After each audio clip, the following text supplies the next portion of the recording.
Mais uma vez eu quero saudar os irmãos e as irmãs com a paz do nosso Senhor Jesus Cristo. Amém. Glorificar ao Senhor, porque Ele é bom e a sua misericórdia dura para sempre. O choro pode durar uma noite, mas a alegria vem pela manhã.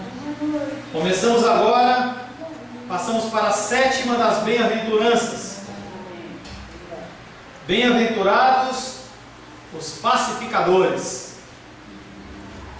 porque serão chamados filhos de Deus. Ou seja, quem não é pacificador não é chamado filho de Deus. Não é chamado por mim, pelo pastor, pelo bispo, pelo próprio Cristo. Bem-aventurados os pacificadores, porque serão chamados filhos de Deus. Ao começarmos a considerar essa nova característica, e eu volto a dizer para você que não é algo que você pode ter ou não, mas é uma característica do indivíduo cristão, uma vez mais me sinto constrangido a sugerir que nada existe em todas as Escrituras que nos teste, nos esquadrinhe e humilhe de tal maneira como as bem-aventuranças. Porque realmente as bem-aventuranças elas mostram o nosso coração. Nessa afirmativa, bem-aventurados os pacificadores, encontramos uma nova consequência. Porque você é cristão, você tem isso no seu coração. Nessa nova afirmativa, bem-aventurados os pacificadores, encontramos uma nova consequência do fato de havermos recebido a plenitude do próprio Deus. Efésios capítulo 1, verso 3, se não me engano, diz que Ele já nos concedeu toda a sorte de bênçãos espirituais nas regiões celestiais. Aleluia! Lembrando do que já tratamos, esta bem-aventurança corresponde a outra que afirma bem-aventurados os mansos. Há uma relação entre bem-aventuranças que antecederam e bem-aventuranças que vieram depois. Entre elas, humildade de espírito e misericórdia. Ninguém pode ser misericordioso se não for humilde. Lamentação ou choro pelo pecado e coração limpo. Ninguém pode ter o seu coração limpo se não reconhece que é pecador. Você não tem como ir no hospital corrigir uma enfermidade que você tem se você não entender que você tem aquela enfermidade. Se você não entender isso, como que você vai ao médico? Como que você vai tentar resolver esse problema?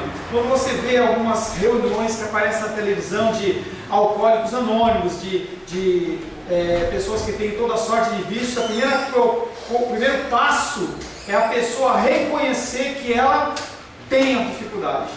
Você tem que primeiramente reconhecer que você é pecador, que você tem um coração cheio de pecado, para que então você possa pedir ao Senhor para Ele limpar o seu coração. E dentro da nossa bem-aventurança que nós vamos tratar, ninguém pode ser pacificador se antes não for manso. Se a pessoa ela continuar querendo resolver o seu problema, continuar achando que tem razão, ela sempre vai olhar para conflitos, sempre querendo puxar para a resolução a partir da sua própria ótica, e não no sentido de resolver uma dificuldade. O elo de ligação entre essas virtudes sempre é a espera em Deus. Eu não consigo, mas eu espero em Deus, que Deus Ele possa executar a mudança e a transformação, tendo em vista o recebimento da plenitude que só Ele pode nos proporcionar. Não há nada que você possa fazer da forma humana para você conseguir ser mais manso ou ser mais misericordioso, a não ser se submeter a Deus. Uma vez mais nos é trazido à mente o fato que a concretização da vida cristã no crente é algo total e inteiramente diferente de tudo que pode ser conhecido pelo indivíduo que é incrédulo. Quem não crê não vive essas coisas. Quem não crê em Cristo não pode ser uma pessoa bem-aventurada, ou como nós já falamos no módulo anterior de felicidade, não pode ser virtuoso. Porque ele olha para as situações e não consegue enxergar nada além da limitação humana dele. Quando você é cristão, apesar de você ver a sua limitação, você tem a esperança que Jesus Cristo ele pode executar a boa obra. Aquele que começou a boa obra em mim e em você, não parará até que se concretize os planos, porque nenhum plano do Senhor pode ser frustrado. Cristo estava estabelecendo um reino inteiramente novo e diferente. Não é um reino como o ser humano quer, não é um reino como o ser humano acha, mas é um reino segundo os desígnios de Deus.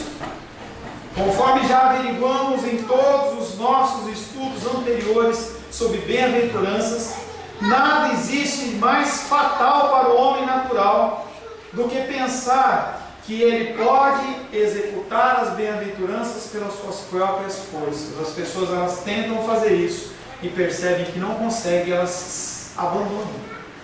Encontramos pessoas que a gente começa a conversar e a pessoa fala assim: perdi a minha fé, não consigo mais dar nenhum passo. Vamos para a igreja, fulano. Não tenho forças. Na verdade, ela está tentando lutar com as suas próprias energias, com as suas próprias forças e não consegue. Estava vendo um seriado ontem com a minha filha e 2 seres humanos eles tinham que mover um cofre que era muito pesado. Se não tivesse uma intervenção de um terceiro, através de um equipamento, através de um negócio, não poderia. Você pode tentar mover algo que você não consegue. Tenta levantar um carro, você não consegue. Agora imagina, embaixo de um carro está um familiar seu, o desespero, mas você não consegue. A ação não é possível. Nós vamos até um certo limite. A partir desse limite, a ação ela é divina. Esta bem-aventurança, uma vez mais, nos lembra que ser pacificador pelas nossas próprias forças é impossível. Somente um indivíduo espiritualmente renovado pode viver essa nova vida. Você conseguir olhar para uma situação e você não pensar na que você vai levar ou no que você pode ser privilegiado em relação àquilo. Aleluia. Entendemos que essa declaração deve ter sido causa de imenso choque entre os judeus, porque os judeus eles esperavam que Jesus Cristo viesse como um militar, que viesse restaurar o poderio bélico da glória do povo de Israel, e Jesus Cristo não veio para isso. Jesus fala, bateu no rosto da outra face. A palavra diz, olha, olho por olho, dente por dente. Jesus Cristo fala assim, é isso, mas vamos tentar agir de misericórdia e dar um outro enfoque. Ele é crucificado, ele olha, perdoa ele, Senhor, e não queima eles, Jesus, queima eles, Deus.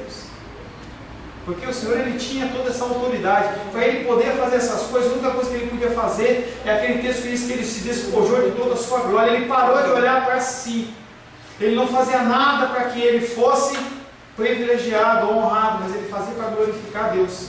É algo que nos é convidado, exortado, para que a gente pare de olhar para nós mesmos e comecemos a olhar para os outros. Difícil? Difícil.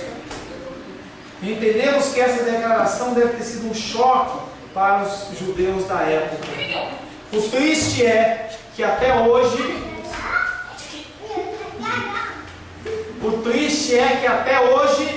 o ser humano ele age da mesma maneira. Mesma coisa dos judeus.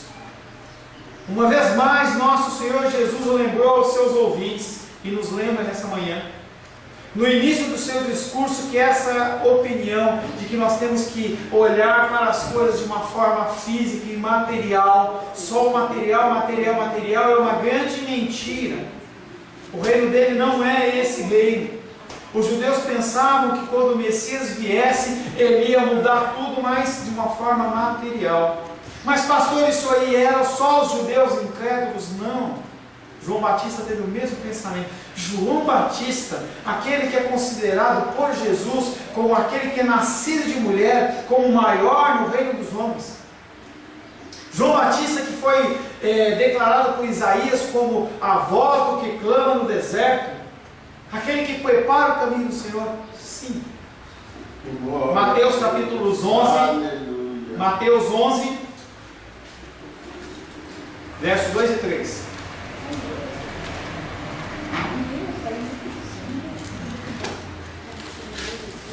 Mateus 11. Versos 2 e 3.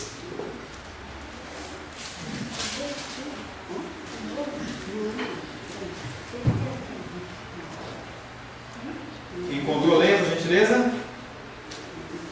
Quando João ouviu no cárcere falar das obras de Cristo, mandou por seus discípulos perguntarem: És tu aquele que estava para vir, ou havemos de esperar outro?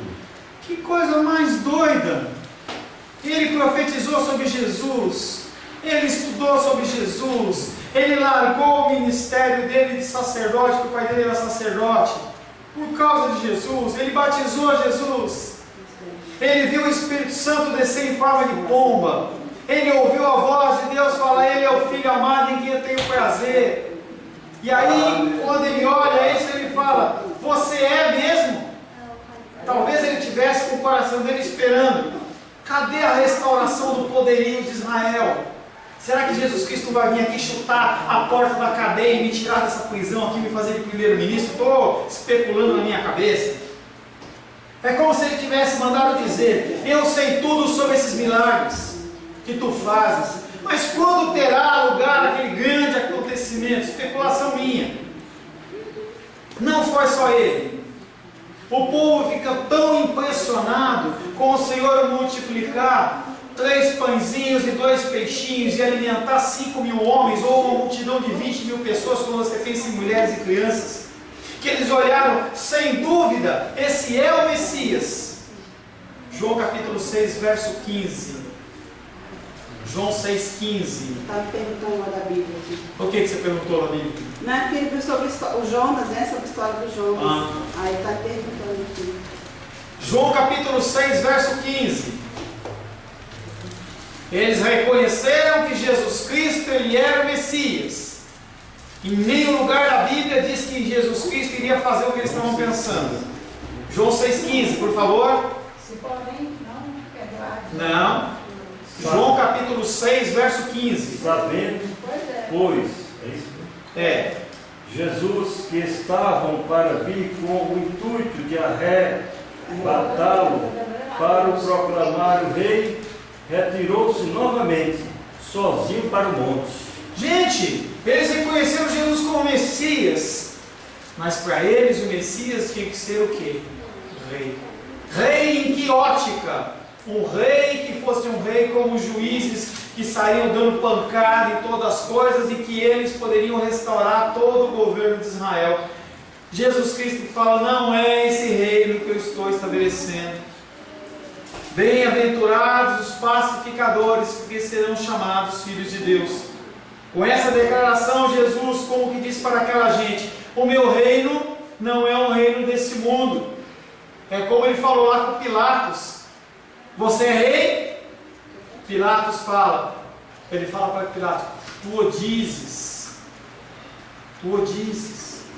mas se eu fosse realmente rei desse reino, os homens que são favoráveis a mim, de maneira nenhuma iriam permitir que eu ficasse preso, que vocês me tratassem dessa maneira. O meu reino não é desse mundo. Vocês estão completamente equivocados em toda a concepção que fazem sobre o reino. Porque os pacificadores, eles são bem-aventurados. Por que eles são virtuosos? A resposta é que eles são abençoados por serem absolutamente diferentes de outras pessoas. Você, como uma pessoa de Deus, não tem que buscar as coisas do mundo, a satisfação ou a felicidade nas coisas do mundo. E as pessoas, elas ficam buscando a felicidade desesperadamente nas coisas do mundo, e são coisas que passam como a fumaça. No momento você está feliz, no outro você não está. Você está triste, você está alegre, porque a pessoa ela se firma em coisas que são naturais e materiais. Os pacificadores são bem-aventurados por serem aqueles que se destacam como diferentes de todos os habitantes do mundo, e são justamente esses, porque eles são filhos de Deus. Não são filhos do mundo, são filhos de Deus. Vocês sosseguem, filho. Estou embaixo ou aqui em cima, hein? Por que há tantas guerras no mundo? Porque se mantém uma constante tensão internacional. Agora estão falando que a Rússia vai invadir o Brasil, Venezuela vai invadir o Brasil, que vai acontecer isso, que vai acontecer aquilo. Estão os rumores de guerra para todo lado. O que há nesse mundo? Por que só nesse século XX nós já tivemos 2 guerras mundiais? Milhares, milhões de pessoas morreram. No século XX. De 1900 até... Por que essa ameaça? Olha aí. Por que essa ameaça perene de novas guerras? Além de toda essa infelicidade, turbulência e discórdia entre os homens? Por que a gente tem tanta confusão? Por que as pessoas discordam tanto de opiniões? De conformidade com essa bem-aventurança, só existe uma resposta para essa indagação. E não é simplista. Ela é o pecado. Todas essas confusões, elas decorrem do pecado. Nada mais é somente o pecado. A explicação para todas as nossas dificuldades é a concupiscência, a cobiça, o egoísmo, o egocentrismo dos homens, da qual eu resumo como o umbigo. As pessoas sempre querem algo que as beneficie, que as satisfaça. Nesse acordo que está sendo feito, eu estou sendo privilegiado? Eu estou recebendo o quê? Será que se eu decidir de tal maneira eu vou ser beneficiado, ou fulano, ou uma situação ela vai ser beneficiada? Por que é tão difícil manter a paz nesse mundo? Pensemos em todas as intermináveis conferências a nível internacional que têm sido levadas a efeito nesse século na tentativa de estabelecer a paz. O homem, ele estabeleceu a ONU, outras organizações aí, no sentido de tentar manter a paz, mas não consegue. Ele mexe, explode um conflito armado aqui, um conflito armado ali, conflitos armados que demoram por décadas e ninguém consegue estabelecer a paz. Não se chega a um denominador comum para que as pessoas elas possam estar em paz. Qual a razão de que todas essas tentativas têm falhado? De acordo com as Escrituras, que é o nosso livro que nos dirige, que é a nossa referência de fé, vida e prática, a dificuldade reside no coração do homem. E enquanto esse coração não for transformado, o problema jamais será solucionado, sem importar todas as manipulações externas. O que você tentar fazer, se o coração do homem não for transformado, não resolve. E aí eu vejo, por exemplo, a situação de Abraão e Ló. Ló, ele poderia ter ficado naquela terra. Abraão o resgata, ele prospera, tinha todos os motivos para ser uma pessoa extremamente grata a Abraão. Em certo momento, os criadores de Jó não de Ló, começam a contender com os criadores de gado, de ovelhas lá de Abraão. E Ló não intercede e fala assim: gente, vamos ficar quietos, porque nós estamos aqui sendo abençoados. E ele fala: não, olha, a gente tem que resolver isso aí. E aí, quando Abraão olha para Ló e fala assim: bom, nós temos duas terras aqui, ou essa situação de terra montanhosa aqui, ou essa terra, que aqui é uma terra gramada, tem água e tudo mais. Se você for para uma, eu vou para outra. Se você for para outra, eu vou para uma. Por que Ló não escolheu a região montanhosa? Porque ele viu apenas o seu desejo, porque ele ia ser beneficiado. E ele escolheu aquela região que ele olhava os olhos e via aquele graminha, e ele já pensava assim: olha, esse meu gado ele vai comer essa graminha aqui, tem aguinha e tudo mais, mas ele não olha além, que era a região de Sodoma e Gomorra, onde havia toda uma prática de homossexualismo e perversão sexual que culminou a destruição de tudo. E não se fala depois de Ló tendo estar rico e ser rico. Fala de Ló vivendo numa sociedade em que havia toda uma pecaminosidade, um juízo de Deus veio, a mulher dele morre com uma estátua de sal, ele vai para uma caverna não se fala de servos, não se fala dos bens que ele tinha de riqueza. Na sequência da história, as irmãs olham para uma, olha para outra e falam assim: nós não temos para quem dar uma continuidade na geração do nosso pai. Vamos fazer o seguinte, vamos embebedar o nosso pai. Eu embebedo a primeira noite, eu durmo com ele e eu vou conceber do meu pai. Na segunda noite a gente faz isso com você e eles concebem e acontece realmente. Eu não sei como é essa do pai ficar bêbado em relação com a filha, mas teve. Talvez até influenciado por toda aquela podridão que ele viveu naquele contexto de Sodoma e Gomorra. E aí 2 povos do mal que são destruídos lá para frente, já morreu e o outro eu não lembro de cabeça. Tudo porque ele quis olhar apenas para si. Ele não pensou: poxa, o meu tio Abraão, ele me ajudou, ele poderia ter ficado na melhor terra. Tio, deixa que você escolhe. Era o direito do primogênito, mas a pessoa ela quer apenas o seu benefício. De acordo com as Escrituras, a dificuldade reside no coração do homem. Infelizmente, esse é um mal que não se acha somente no mundo, mas também na igreja propriamente dita. O homem deposita sua fé muito mais na ação humana do que na ação do próprio Deus. Mateus capítulo 6, verso 27.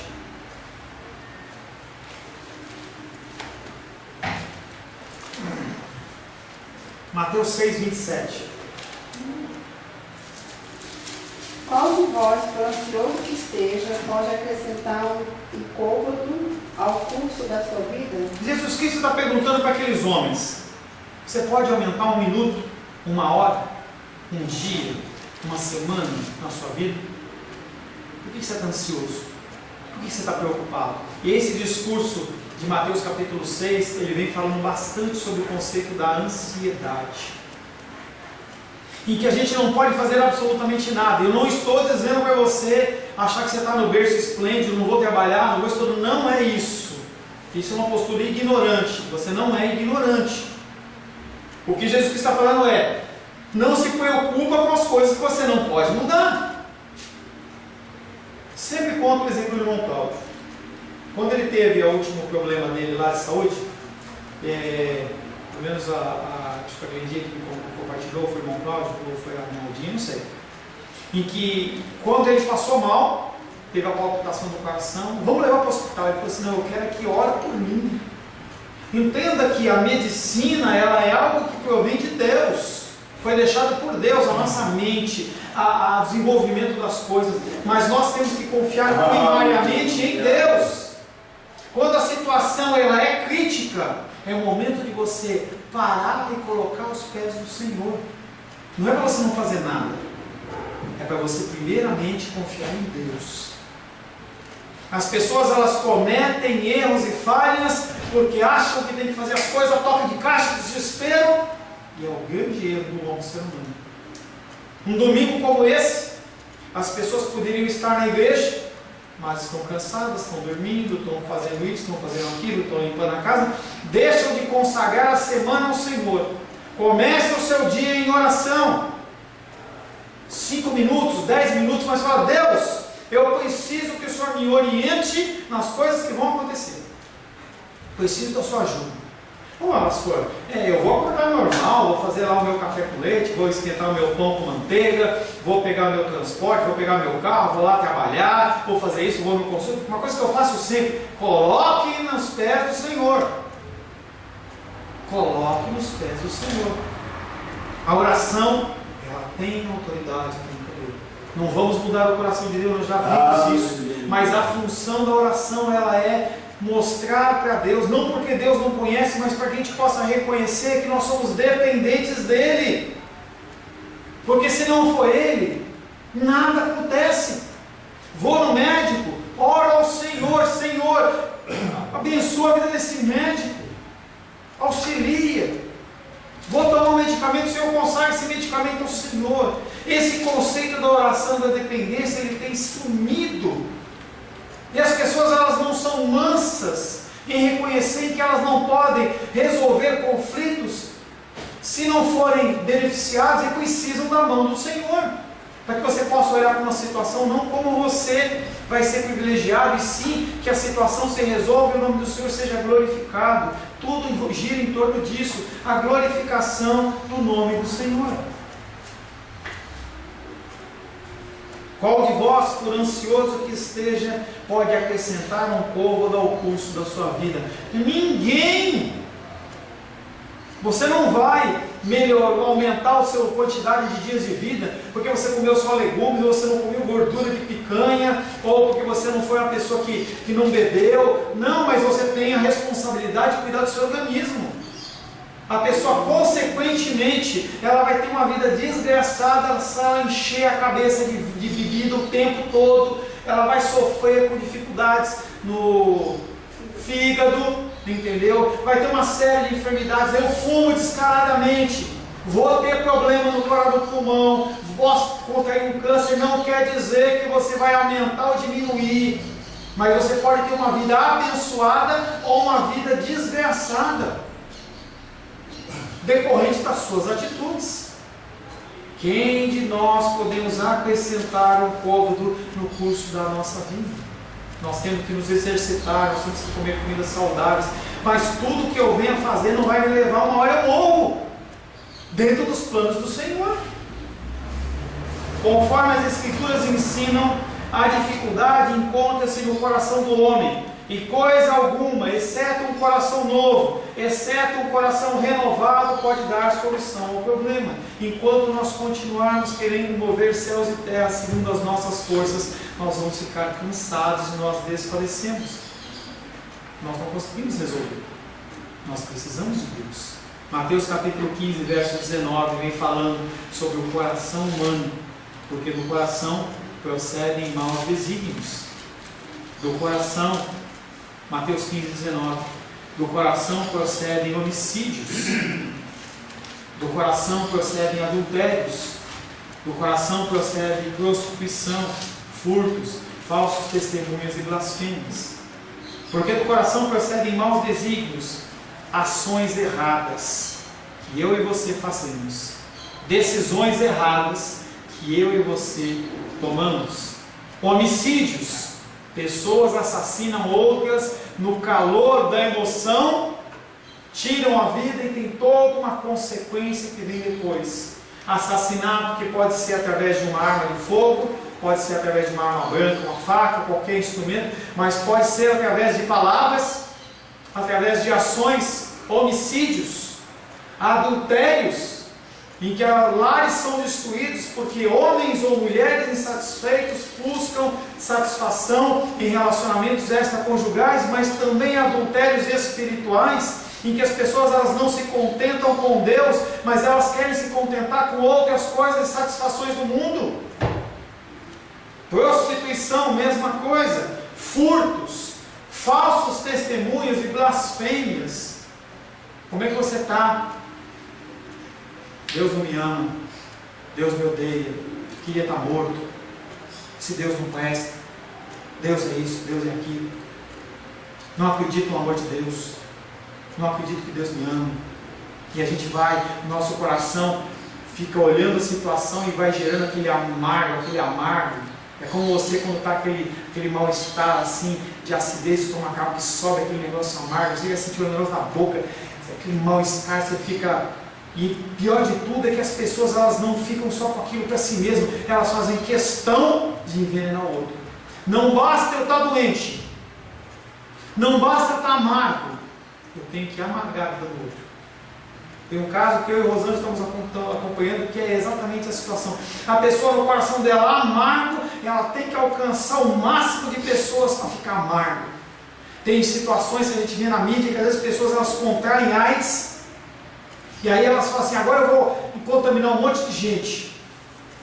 Lá no Japão tem um caso desse, em que a pessoa ela tira o próprio sangue e ela sai no metrô lotado e sai contaminando as pessoas. Ou em outra situação a pessoa entra em promiscuidade e começa a ter 5, 6, 10 relações sexuais na noite com o objetivo apenas de contaminar mais gente. Maldade no coração.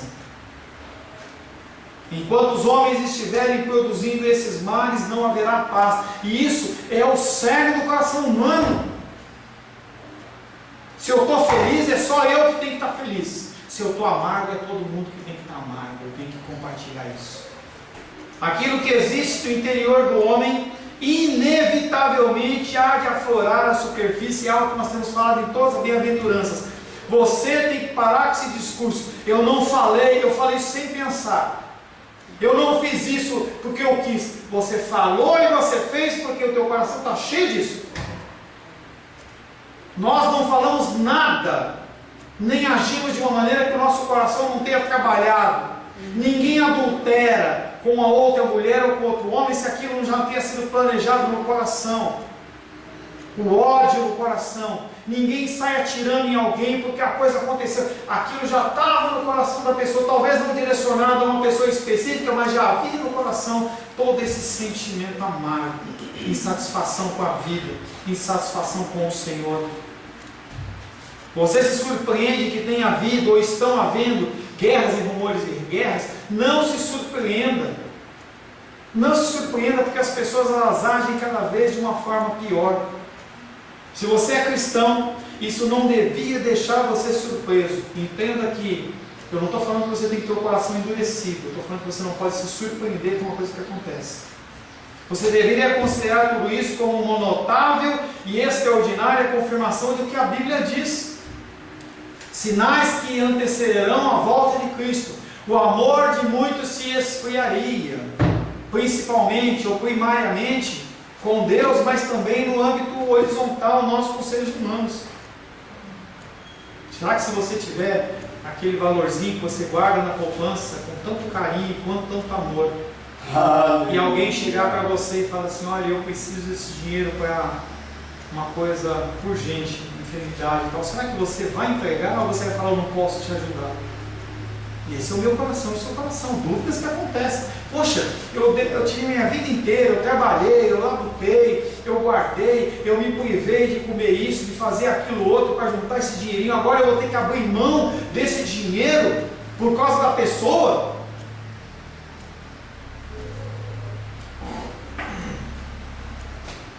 A grande necessidade do mundo moderno é de que nós cristãos possamos ser um bom número de pacificadores. Se ao menos fôssemos todos pacificadores, pelo menos no nosso cerne, no nosso rol, não haveriam problemas, não surgiriam dificuldades entre os homens. O que é um pacificador? Como já nos é conhecido, uma vez mais, não se trata de uma questão natural. Ah, pastor, esse homem ele é pacificador por natureza. Não é isso que eu estou falando novamente.